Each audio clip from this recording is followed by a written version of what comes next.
ഈശോയിൽ പ്രിയം നിറഞ്ഞ സഹോദരി സഹോദരന്മാരെ, ഇന്നത്തെ നമ്മുടെ പഠനത്തിനും പരിചിന്തനത്തിനുമായി കർത്താവ് തന്നിരിക്കുന്ന വചനം മത്തായിയുടെ സുവിശേഷം 5-ാം അധ്യായം 17 മുതലുള്ള വാക്യങ്ങളാണ്. അവിടെ ഇപ്രകാരം നാം വായിക്കുന്നു: നിയമത്തെയോ പ്രവാചകന്മാരെയോ അസാധുവാക്കുവാനാണ് ഞാൻ വന്നതെന്ന് നിങ്ങൾ വിചാരിക്കരുത്. അസാധുവാക്കുവാനല്ല, പൂർത്തിയാക്കുവാനാണ് ഞാൻ വന്നിരിക്കുന്നത്. ആകാശവും ഭൂമിയും കടന്നു പോകുന്നത് വരെ സമസ്തവും നിറവേറുവോളം നിയമത്തിൽ നിന്ന് വള്ളിയോ പുള്ളിയോ മാറുകയില്ല എന്ന് സത്യമായി ഞാൻ നിങ്ങളോട് പറയുന്നു. ഈശോയിൽ അനുഗ്രഹിക്കപ്പെട്ട ദൈവമക്കളെ, ഒരു ജീവിതത്തിൻ്റെ പൂർണ്ണതയിലേക്ക് നയിക്കുവാൻ വേണ്ടിയിട്ടാണ് ദൈവമായ കർത്താവ് ഈ ഭൂമിയിലേക്ക് കടന്നു വന്നിരിക്കുന്നത്. ഒന്നും തന്നെ അസാധുവാക്കുവാനല്ല, പൂർണ്ണമാക്കുവാൻ വേണ്ടിയിട്ടാണ് യേശു കർത്താവ് ഈ ഭൂമിയിലേക്ക് കടന്നു വന്നിരിക്കുന്നത്. ഓരോ നിയമങ്ങളും ഓരോ പ്രവചനങ്ങളും പൂർത്തിയാക്കുവാൻ വേണ്ടിയിട്ടാണ് വന്നിരിക്കുന്നതെന്ന് ഈശോ നമ്മോട് പറയുകയാണ്. പഴയ നിയമത്തിൽ തോറ നിയമമാണ്.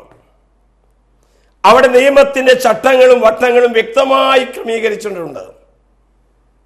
യഹൂദ ജനതയുടെ നിയമഗ്രന്ഥമാണത്. പുതിയ നിയമത്തിലേക്ക് കടന്നു വരുമ്പോൾ യേശുവാണ് നിയമം തരുന്നത്. യേശുവിന്റെ നിയമം സ്നേഹത്തിന്റെ നിയമമാണ്. അതുകൊണ്ട് പ്രിയപ്പെട്ടവരെ, യേശുനാഥൻ വ്യക്തമായി പറയുന്നുണ്ട്, നിയമജ്ഞന്മാരുടെയും ഫരിസേയരുടെയും നീതിയെ അതിലംഘിക്കുന്നില്ല എങ്കിൽ നിനക്ക് സ്വർഗരാജ്യത്തിൽ പ്രവേശിക്കാൻ സാധിക്കുകയില്ല എന്ന്.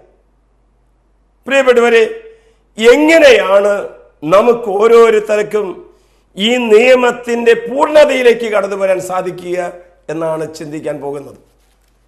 ഒന്നാമതായിട്ട് എനിക്ക് പറയാനായിട്ടുള്ളത്, സ്വയം വിശുദ്ധീകരിച്ചാൽ മാത്രമേ നിയമത്തിന്റെ പൂർണ്ണതയിലേക്ക് നമുക്ക് കടന്നു വരാൻ സാധിക്കുക. വചനം നമ്മെ അനുസ്മരിപ്പിക്കുന്നു, ഇന്ന് നീ വിശുദ്ധീകരിക്കപ്പെട്ടാൽ നാളെ നിനക്ക് അനുഗ്രഹങ്ങൾ പ്രാപിക്കാൻ സാധിക്കും. ഒരു വിശുദ്ധീകരണമാണ് ആദ്യമായി നമ്മിൽ നടക്കേണ്ടത്. യെശയ്യാ പ്രവാചകന്റെ പുസ്തകം 55-ാം അധ്യായം 6-7 തിരുവാക്യങ്ങളിൽ നാം വായിക്കുന്നു: കർത്താവിനെ കണ്ടെത്താൻ കഴിയുന്ന ഇപ്പോൾ തന്നെ അവിടുത്തെ അന്വേഷിക്കുവിൻ. അവിടുന്ന് അരികെയുള്ളപ്പോൾ അവിടുത്തെ നാമം വിളിച്ചപേക്ഷിക്കുവിൻ.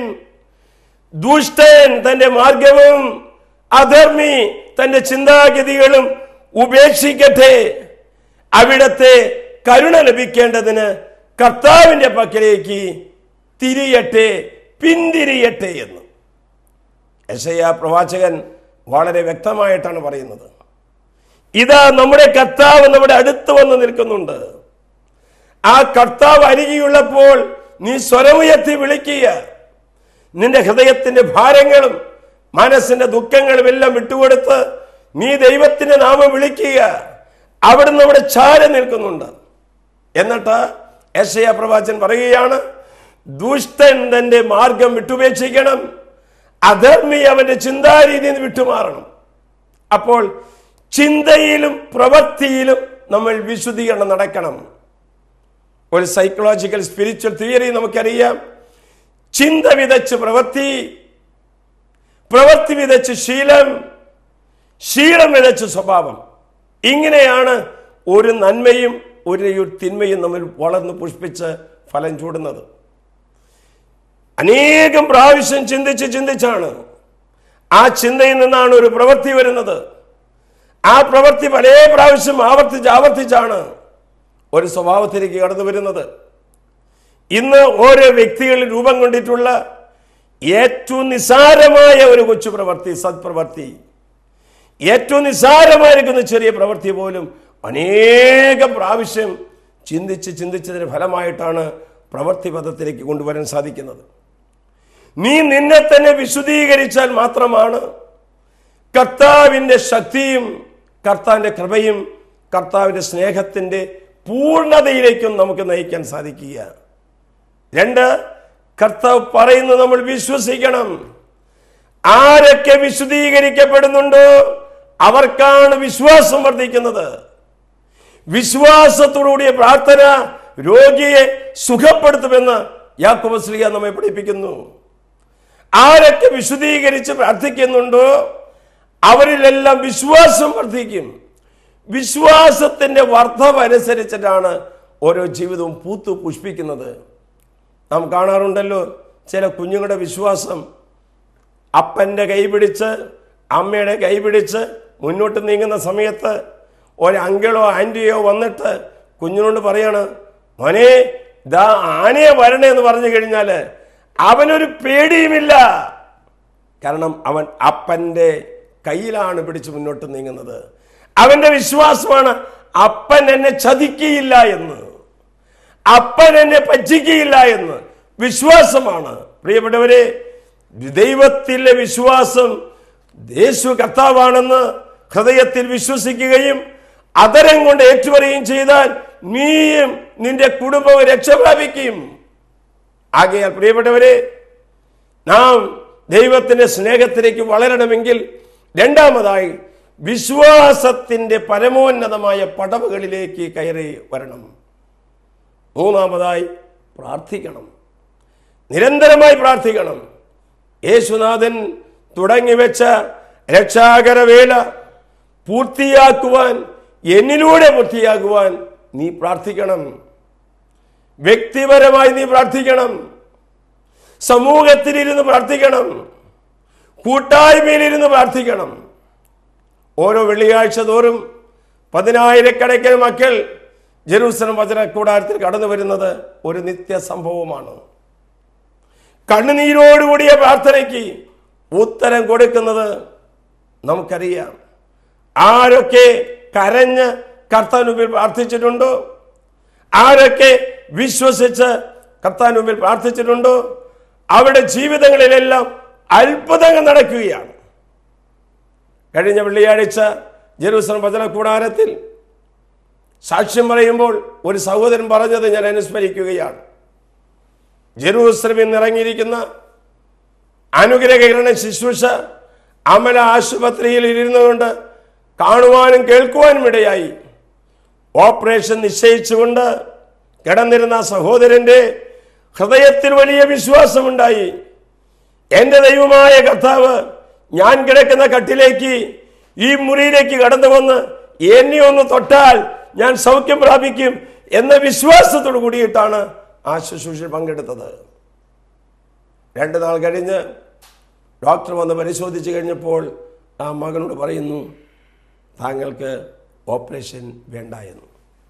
എങ്ങനെയാണിത് സംഭവിക്കുന്നത്? പ്രിയപ്പെട്ടവരെ, സ്വയം വിശുദ്ധീകരിച്ച് വിശ്വാസത്തോടെ നിരന്തരമായി കർത്താവിന് മുമ്പിൽ പ്രാർത്ഥിക്കുമ്പോൾ നമ്മെ ഓരോരുത്തരെയും ദൈവത്തിൻ്റെ സവിധത്തിലേക്കും മനുഷ്യന്റെ സവിധത്തിലേക്കും നമ്മെ വളർത്തുകയാണ്. ദൈവമായ കർത്താവ് നമ്മോട് പറയുകയാണ്, ഞാൻ കടന്നു വന്നിരിക്കുന്നത് നിയമങ്ങളെ മാറ്റുവാനായിട്ടല്ല, അത് പൂർണ്ണതയിലെത്തിക്കാൻ വേണ്ടിയിട്ടാണ്. ഈ പൂർണ്ണതയിലേക്കുള്ള പ്രയാണത്തിൽ നമ്മളെയും അവിടുന്ന് സഹകാരികളാക്കി മാറ്റുകയാണ്. നിയമങ്ങളെ മറികടക്കുകയല്ല വേണ്ടത്, നിയമബദ്ധമായ ജീവിതം നയിച്ചുകൊണ്ട് സ്നേഹത്തിന്റെ പുതിയ മേഖലയിലേക്ക് കടന്നു വരുവാനായിട്ട് ദൈവമായ കർത്താവ് നമ്മെ പഠിപ്പിക്കുകയാണ്. പ്രിയപ്പെട്ടവരെ, അനേക മക്കൾക്ക് വെളിച്ചം പകരുന്ന വഴികാട്ടികളെ നമുക്ക് കാണാൻ സാധിക്കും. നമ്മൾ ആരും വഴിമുടക്കുകളായി തീരരുത്.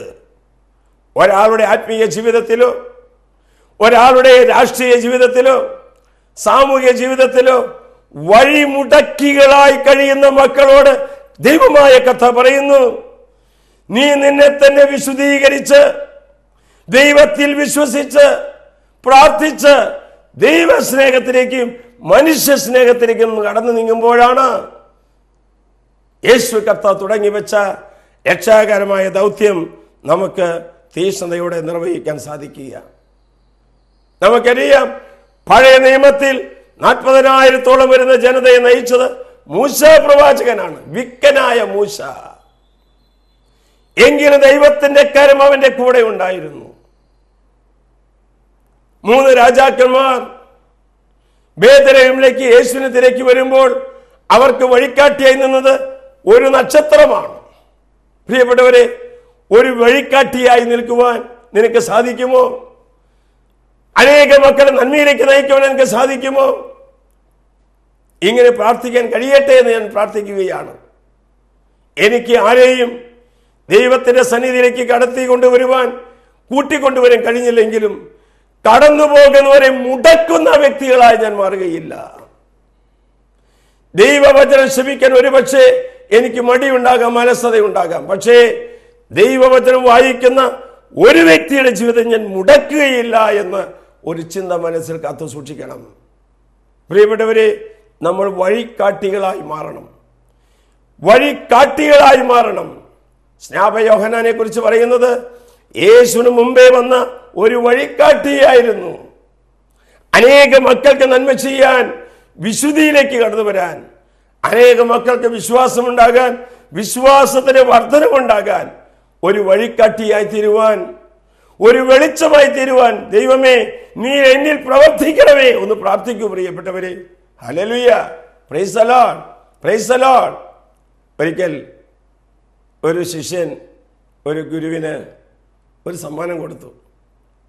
നല്ല ഒരു കത്രിക, സ്വർണം കൊണ്ടുള്ള ഒരു കൊച്ചു കത്രിക. ആ ശിഷ്യൻ ഗുരുവിന് കൊടുത്തു കഴിഞ്ഞപ്പോൾ ആ ഗുരു പറഞ്ഞത് ഇപ്രകാരമാണ്: എനിക്ക് പ്രിയമുള്ള ശിഷ്യ, എനിക്ക് കത്രിക വേണ്ട, ഇത്ര വിലപിടിപ്പുള്ള കത്രിക എനിക്ക് വേണ്ട, എനിക്കൊരു സൂചിയും നൂലും കിട്ടിയാൽ മതി.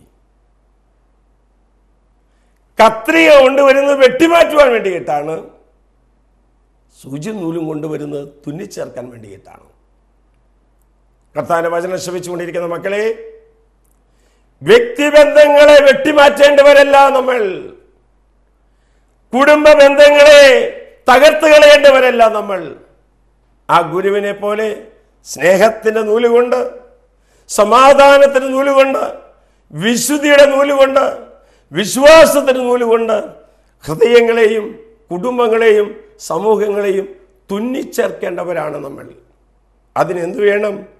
ഞാൻ എന്നെ തന്നെ വിശുദ്ധീകരിക്കണം, ഞാൻ വിശ്വാസത്തോടെ പ്രാർത്ഥിക്കണം. അങ്ങനെ ദൈവ വേലയ്ക്കായി, ദൈവ പ്രവർത്തനത്തിനായി എന്നെ തന്നെ വിട്ടുകൊടുക്കുമ്പോൾ നൂറ്റാണ്ടുകൾക്കപ്പുറത്ത് കർത്താവ് പറഞ്ഞ വചനം എന്നിലൂടെ പൂർത്തിയാകുകയാണ്.